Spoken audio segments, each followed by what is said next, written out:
Oke, balik lagi di Jagoan Kimia. Nah, kali ini kita akan bahas tentang penyetaraan reaksi redoks, di mana materi ini adalah materi kelas 12 ya.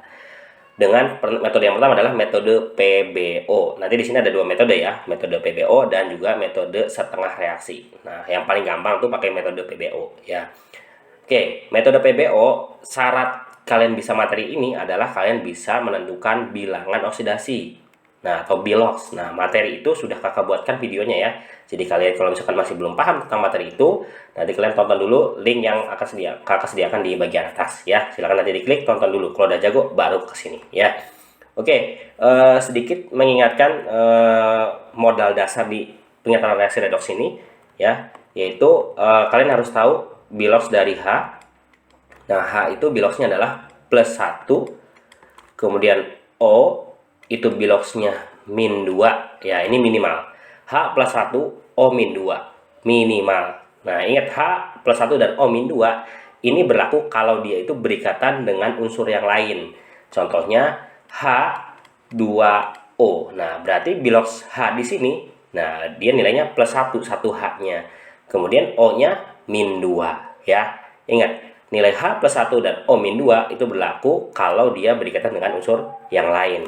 Kemudian misalkan di CO2. Nah, berarti kalau begini nilai O-nya itu 1 O-nya adalah -2. Ya, ingat syaratnya apa? Dia berikatan dengan unsur yang lain, ya. Jadi nilainya H +1 O -2. Kemudian yang harus diketahui lagi nih, yaitu yang namanya unsur bebas. Unsur bebas itu adalah unsur yang jomblo, ya. Jomblo itu berarti dia nggak berikatan sama yang lain. Contohnya H2. Nah, H2 dia unsur bebas. Kenapa? Ya, dia H dengan H. Dia tidak berikatan dengan unsur yang lain. Nah, biloxnya jadinya 0. Gitu ya. Karena dia unsur bebas. Kemudian ada apa lagi? Contohnya ada Na. Nah, Na biloxnya berapa? 0. Kenapa 0? Karena dia unsur bebas. Nah, unsur bebas nilainya 0. Tapi kalau misalkan Na di NaCl, nah berarti biloxnya bukan 0 lagi, tapi sudah ada nilainya ya. Nah, H juga 0 kalau di H2. Nah, tapi kalau misalkan H di H2O yang tadi, nah dia biloxnya bukan 0 lagi tapi punya nilai lagi gitu ya. Jadi kalau yang modal dasar di materi ini adalah H +1 O -2 jika dia berikatan dengan unsur yang lain, dan juga unsur bebas. Kalian harus ingat ya, unsur bebas itu adalah unsur yang jomblo, tidak berikatan dengan unsur yang lain. Nilainya 0. Oke, biar lebih jelas kita langsung ke contoh soalnya. Nah, setelahkan reaksi redoks berikut ini ya, MnO4- ditambah C2O42- menghasilkan MnO2 ditambah CO2 dalam suasana asam. Nah, nanti dalam soal-soalnya dalam penyataan reaksi redoks ini nanti ada dua model. Ada yang suasana asam dan juga ada yang suasana basa. Nah, ngomongin tentang suasana asam, berarti di reaksi ini nanti akhir-akhirnya akan muncul H+. Nah, berarti asam itu identik dengan H+, nanti akan muncul H+ di sini. Oke, gimana cara ngerjainnya? Nah, gimana sih kita ngerjain soal yang seperti ini? Ya udah, langkah pertamanya adalah kita tentukan bilox dari semuanya dulu ya. Bilox dari semuanya dulu. Oke, MnO4- berarti modal tadi apa yang harus kita ketahui? O ya. O itu biloxnya berapa? -2. Karena ada 4 jadinya -8. Dikali aja gitu ya. Nah, berarti Mn-nya berapa? Berarti Mn-nya adalah +7. Loh, +7 dari mana, Kak? Nah, MnO4 ini dia bermuatan -1. Jadi makanya Mn-nya +7. Biar lebih jelas kalian tonton dulu tuh yang aturan bilox biar mantap ya. Oke, C2O42- berarti O-nya kan -2. -2 dikali 4 berarti -8. Nah, berarti C2-nya berapa? C2-nya +6. Kenapa? Karena tadi dia ini senyawa ini bermuatan -2 ya. Nah, ingat +6 ini untuk C2. Berarti kalau C1-nya berapa? +3. Nah, gitu. MnO2 sekarang. O-nya -2. Ada 2, jadi -4. Berarti Mn-nya berapa? Mn-nya ada pasti +4. Kenapa +4? Nah, karena dia tidak bermuatan. Jadi ya nilainya 0. Hasil akhirnya 0 ya. Biar lebih jelas tadi ya, tonton dulu videonya ya. Oke, CO2. Berarti O-nya -2. -2 dikali 2 berapa? -4. Berarti karena ini tidak bermuatan, berarti C-nya adalah +4. Nah, ini langkah pertamanya. Sudah kita selesaikan, yaitu menentukan semua biloxnya. Sekarang tinggal kita cek siapa yang mengalami perubahan bilangan oksidasi. Nah, dari sini kita bisa lihat ada yang berubah, yaitu MN. Nah, MN berubah ya, dari 7 dia menjadi plus 4. Ya, berarti dia berubah tuh. Kita pasangin aja. 7 jadi 4. Nah, 7 jadi 4 berarti dia bilangan oksidasinya turun ya. Turun berapa? Turun 3. Nah, terus siapa lagi yang berubah nih? Kita cari lagi. C ya. C berubah ya, dari, ingat kan dicek itu harga satuannya ya. Dari plus 3 nih. Dari plus 3 jadi plus 4. Nah, berarti dia berubah. Tinggal kita pasangin set ke sini. Nah, 3 ke 4. Nah, awas nih, untuk yang ini hati-hati. Bukan 3 ke 4, tapi yang dicek adalah kita adilkan dulu jumlah C-nya. Lihat di kiri, C-nya kan 2 nih. Di kanan C-nya 1, berarti kan nggak adil. Berarti kita harus adilkan dulu, harus samakan dulu jumlahnya. Jadi biar adil gimana? Ya berarti yang sebelah kanan kita kasih koefisien 2. Berarti yang sebelah kiri, biloxnya yang dipakai adalah bilox maksimal, yaitu bilox pada C2. Nah, berarti kalau C2 biloxnya berapa? Biloxnya adalah plus 6 ya. Karena yang C1 kan 3 tuh, berarti kalau C2-nya plus 6. Nah, ya sama yang sebelah kanan juga. C tadi biloxnya plus 4. Nah, karena yang dipakainya yang maksimal, kan yang 2, berarti bukan plus 4 lagi, tapi plus 8. Karena dikali 2, gitu ya. Jadi kalau misalkan ada yang jumlahnya tidak sesuai, kita samakan jumlahnya. Nanti tinggal biloxnya dipakai yang bilox maksimumnya. Nah, plus 6 ke plus 8 itu mengalami peningkatan bilangan oksidasi sebanyak berapa? Naik ya. Dia naik 2. Nah, sampai sini sudah kelihatan tuh langkahnya sudah mau beres. Tinggal kita samakan elektronnya, atau samakan dengan kenaikan dan penurunannya dengan cara dikali ya. Disamakan ini 3 biar sama, jadi ini dikali 2. Ya, 3 kali 2 kan 6 tuh. Ya. Kemudian yang ini juga 2 dikali 3 biar nilainya sama ya. Nah, biar nilainya sama, yang ini dikali 2, ini dikali 3. Kan sama-sama 6 jadinya. Gitu. Nah, dikali ini buat apa sih, Kak? Buat nanti koefisiennya. Nah, masukin koefisiennya berarti 2 dikali nanti ini koefisiennya. Ini koefisiennya berapa? 1 kan? Berarti 2 kali 1 berarti 2 ya. Berarti 2 MnO4 min ditambah 3 dikali, ini koefisiennya 1 berarti 3 C2O42 min menghasilkan 2 dikali MnO2 berarti 2 MnO2 ditambah dengan 3 dikali 2 berarti berapa? 6 ya. 6 CO2. Nah, ini sudah bentar lagi beres nih, setarakan reaksinya ya. Ingat ya, tinggal tadi dikali dengan ininya untuk buat koefisiennya. Nah, langkah berikutnya setelah udah kita kali dengan yang dibuletin ini, kita tinggal setarakan muatannya. Nah, di sebelah kiri muatannya berapa? 2 dikali, muatannya ini min 1. 2 kali min 1 berarti sebelah sini. Sebelah sini berapa? Min 1. Nah, sebelah sini berapa? 3 kali min 2. Min 6. Ya, berarti sebelah kiri ada min 1 tambah min 6. Jadi berapa? Min 2. Sorry, kok min 1 ini? Min 2 ya. Min 2, karena ini 2. 2 kali min 1, jadi min 2. Min 2 ditambah min 6 berapa? Min 8. Nah, sebelah kanannya, ini nggak ada yang bermuatan ya. Nggak ada yang bermuatan, berarti sebelah kanan adalah muatannya 0. Ya, karena tidak bermuatan.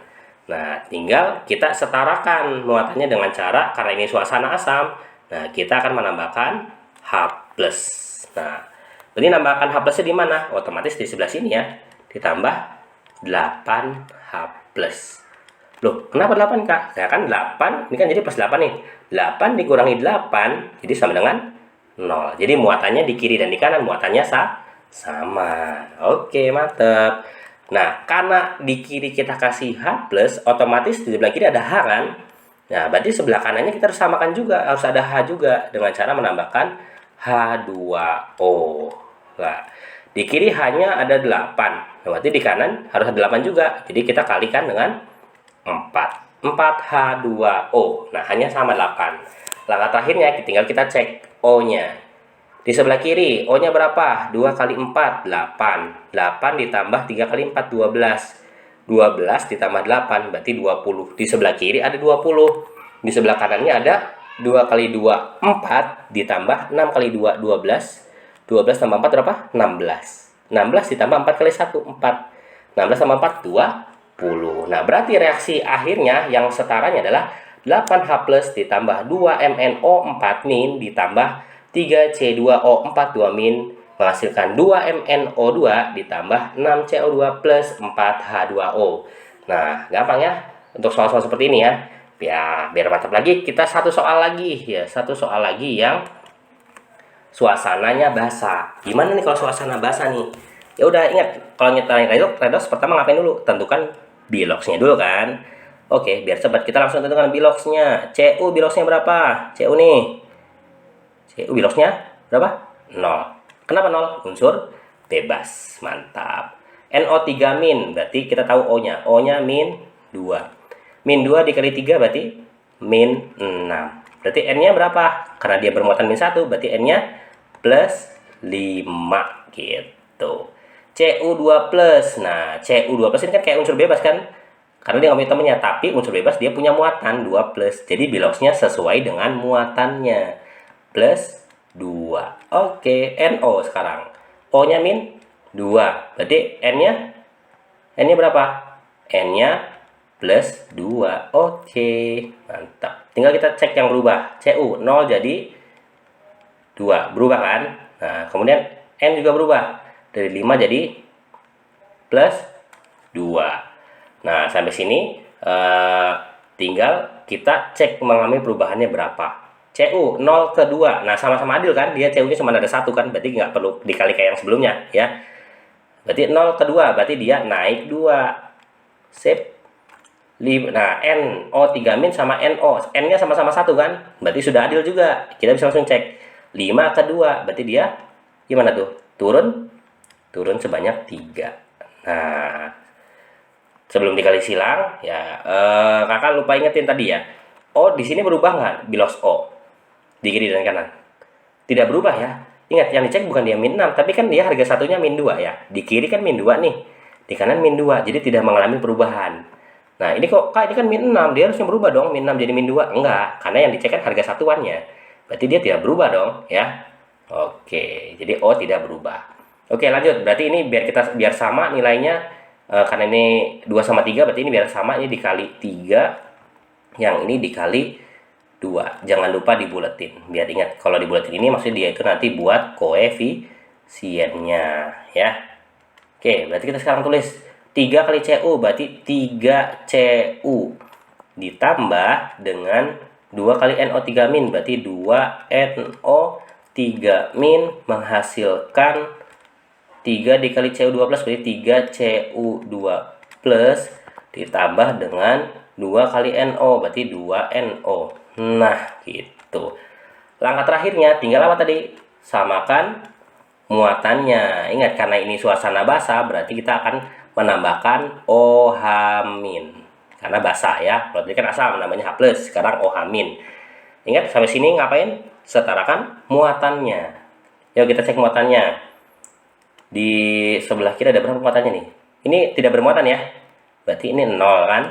Tidak bermuatan. Ini 2 kali min 1, berarti ini min 2 ya.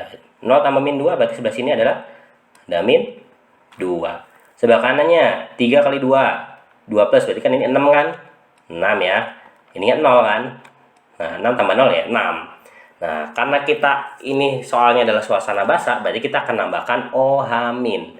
Nah, di mana OH minnya? Biar sama muatannya. Ya otomatis OH minnya sebelah sini ya. Kalau sebelah kiri ya lagi nggak bakal sama, makin minus. Jadi sebelah kanan. Ditambah dengan berapa? Nah, biar hasilnya sama dengan min 2, berarti ditambahkan 8 OH min. Ya. Min 8 ditambah 6 kan min 2. Nah, jadinya sama kan? Jadi ditambahkan 8 OH min. Ingat, karena udah ditambahin OH min. Nah, berarti sebelah kirinya kan nggak ada H-nya. Berarti kita tambahin H-nya dengan cara menambahkan H2O. Ya, H2O-nya berapa? Di sebelah kanan H-nya ada 8. Berarti sebelah kiri juga harus 8. Berarti dikali 4. Ya. 4H2O. Udah sama H-nya. Ingat, terakhirnya tinggal kita cek O-nya. Yuk kita cek yuk. Di kiri 4 kali 1 4. 4 ditambah 2 kali 3 6. 4 tambah 6, 10. Sebelah kiri ada 10O, sebelah kanannya 2 kali 1, ini 1 ya. Berarti 2, 2 ditambah 8. Berarti 10, sudah sama. Berarti reaksi ini sudah setara. Nah, gampang ya. Mau suasana asam, suasana basah, intinya adalah langkah-langkahnya nih, kita rangkum ya. Langkah-langkahnya adalah pertama, tentukan biloxnya, kemudian cek yang berubah mana, kemudian dikali untuk menyamakan elektronnya ya. Kemudian nanti langkah berikutnya setelah dikali untuk jadi koefisien, tinggal samakan muatannya. Nah, dalam menyamakan muatan tergantung kondisi soalnya, apakah suasana asam atau suasana basah. Nah, biar mantap kalian bisa latihan 2 soal ini ya. Silakan yang sudah disediakan 2 soal buat latihan biar kalian makin jago dengan kimianya. Oke, mungkin sampai sini dulu bahasa kita tentang pernyataan reaksi redoks. Mudah-mudahan bisa sedikit membantu kalian dalam memahami materi-materi kimia. Sampai ketemu pada video berikutnya. Terima kasih.